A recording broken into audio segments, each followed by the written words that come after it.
Assalamualaikum warahmatullahi wabarakatuh. Berikut ini adalah 11 hal yang perlu Anda ketahui seputar kuntilanak. Oke teman-teman, langsung saja kita ke kontennya. Kuntilanak dengan segala pakaiannya yang putih polos dan rambut panjang Mbak Duta Sampo itu adalah hantu khas Indonesia yang paling populer setelah pocong. Sebenarnya ia memiliki saudara sejenis di negara-negara lain, tentunya dengan nama berbeda dan beberapa ciri fisik yang berbeda pula. Walaupun ada banyak kesamaan yang menonjol. Misalnya di Malaysia terkenal dengan nama Pontianak, di Eropa mengenal Banshee, dan di Inggris mengenal Jenny Greeted. Di Jepang ada yang namanya Sadako. Nah, di Thailand pun ada, dan masih banyak lagi beberapa etnis yang berbeda mengenai hantu kuntilanak tersebut. Kisahnya sih, ia adalah hantu dari golongan perempuan ya, yang meninggal di tengah kehamilan. Selain hal itu, hal apa saja yang kita perlu ketahui tentang kuntilanak? Ini 11 di antaranya. Yang pertama, tertawa melengking dan menangis dalam waktu yang dekat. Kuntilanak dikenal dengan tawanya yang melengking tinggi. Ia juga kadang terdengar menangis. Uniknya, kuntilanak bisa terdengar baik tertawa maupun menangis dalam jeda waktu yang sangat singkat. Lah kok bisa? Siapa tahu dia sedang bergibah dengan sesamanya dan baper dengan curhatan satu sama lain. Jadi bisa dengan cepat tertawa ataupun menangis. Yang kedua, suara keras berarti dia jauh dan suara kecil berarti dia dekat. Kamu pasti sering mendengar tentang ini. Ya, kalau kamu mendengar tawanya dalam volume keras, berarti dia sedang jauh, setidaknya berjarak lebih dari 50 meter. Sedangkan kalau kamu mendengar tawanya dalam volume kecil, siap-siap saja, tengok ke belakang, ladenin aja, siapa tahu dia mau main cilubah. Kasihan kan, dia kan kesepian. Iyain aja deh biar dia seneng.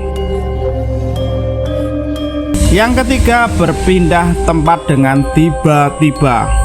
Banyak pengakuan yang menyatakan bahwa kuntilanak berpindah tempat dengan melayang. Ia jarang terlihat berjalan dan lebih sering hanya berdiri atau duduk di ketinggian.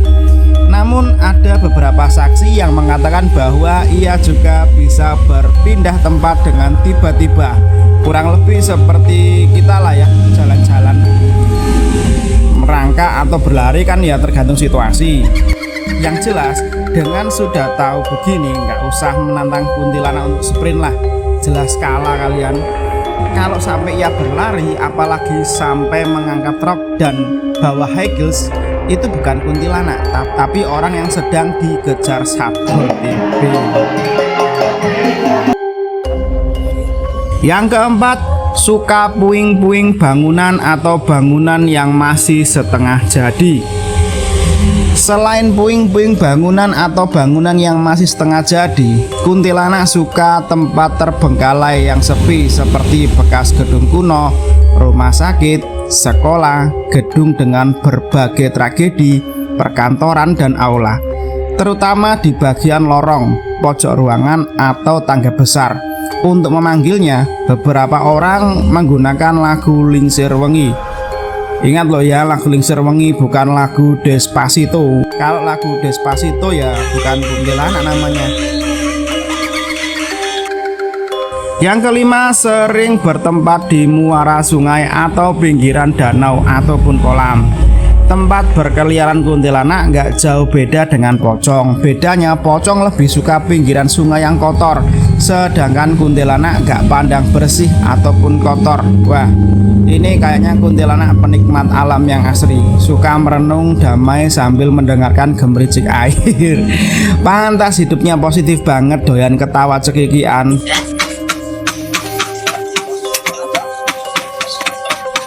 Yang keenam, kuntilanak takut dengan pisau, gunting, ataupun paku. Kepercayaan ini utamanya dimiliki oleh sebagian adat Jawa. Namun paku lebih berlaku secara universal.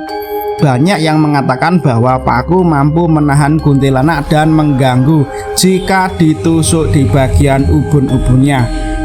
Sedangkan sebagian tempat yang lain percaya bahwa penempatan paku yang tepat untuk menangkal kuntilanak adalah dengan menusuknya ke lubang di bagian tengkuknya. Yang ketujuh, mengganggu bahkan mencelakai wanita hamil. Menurut adat Jawa, wanita hamil paling rentan diganggu dan dicelakai oleh kuntilanak. Soalnya kuntilanak dipercaya dapat mencuri janin apalagi jika kehamilannya berusia sudah tua. Makanya beberapa orang Jawa selalu menyimpan pisau, gunting ataupun paku di dekat ibu yang sedang hamil untuk menangkal kuntilanak. Anggap saja begini ya. Kuntilanak sebenarnya sangat dermawan seperti Angelina Jolie, suka mengangkat dan merawat anak asuh. Tapi ibu hamil gak mau anaknya diambil begitu saja. Makanya ini seperti peringatan agar setiap ibu hamil bisa menjaga bayinya dengan baik. 8. Menyukai daging anak-anak dan darah orang. Ternyata gak hanya janin dalam kandungan berusia tua, tapi anak-anak juga suka dimangsa oleh kuntilanak, terutama balita yang belum bisa berjalan. Loh, ini sebenarnya juga sebagai simbolik orang Jawa agar tiap orang tua selalu menjaga anaknya dengan baik. Jangan sampai lepas pengawasan. Sementara itu, spesies kuntilanak yang ada di Kalimantan Utara maupun Malaysia dipercaya suka menghisap darah orang di bagian tengkuk seperti vampir ataupun Dracula. Sedangkan spesies kuntilanak di beberapa daerah dipercaya memiliki punggung bolong atau lebih dikenal dengan istilah sundel bolong. Yang ke-9, menyerupai waru doyong. Ya, yang suka di pohon waru bukan cuma anak-anak kambing saja tapi juga si jelita berdasar putih polos dengan rambut panjang indah menjuntai yang gak mau jadi duta sampo lain.